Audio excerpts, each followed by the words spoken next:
Hello everyone. வீரதீர சூரன் படத்தால் அடித்த jackpot. பிரபல நடிகருடன் இணையும் துஷாரா விஜயன். தமிழ் சினிமாவில் தற்போது வளர்ந்து வரும் நடிகைகளில் ஒருவர் துஷாரா விஜயன். இவர் சார்பேட்டா பரம்பரை படத்தில் கதாநாயகியாக தனது சிறந்த நடிப்பை வெளிப்படுத்தி தமிழ் ரசிகர்கள் மத்தியில் பிரபலமானார். இந்த படத்தை தொடர்ந்து தனுஷ் இயக்கத்தில் வெளிவந்த ராயன் படத்தில் தனுஷின் தங்கையாக நடித்தார். இந்த படத்தில் ஆக்ஷன் காட்சிகள் சிறந்த நடிப்பை வெளிப்படுத்தியிருந்தார் துஷாராவுக்கு. ரஜினியின் வேட்டையன் படத்தில் முக்கிய கதாபாத்திரத்தில் நடிக்கும் வாய்ப்பு கிடைத்தது. அதை சரியாக பயன்படுத்தி கொண்டு அவரது சிறந்த நடிப்பை வெளிப்படுத்தி அசத்தினார்.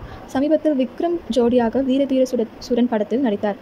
இந்நிலையில் அடுத்து துஷாரா நடிக்கப் போகும் படம் குறித்து ஒரு அதிரடி அப்டேட் வெளியாகியிருக்கு.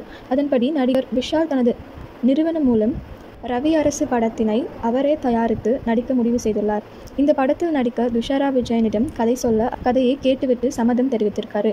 துஷாரா ஒப்பந்தத்தில் கையெழுத்திட்ட பின் இது தொடர்பான அதிகாரப்பூர்வ தகவல் வெளியாகும் என்று எதிர்பார்க்கப்படுகிறது. இந்த அப்டேட் பற்றி நீங்கள் என்ன நினைக்கிறீங்க அப்படின்றத கமெண்ட்ல சொல்லுங்க. இதே மாதிரி லேட்டஸ்ட் சினிமா நியூஸ் அப்டேட்க்கு இந்த சேனலை சப்ஸ்கிரைப் பண்ணிக்கோங்க.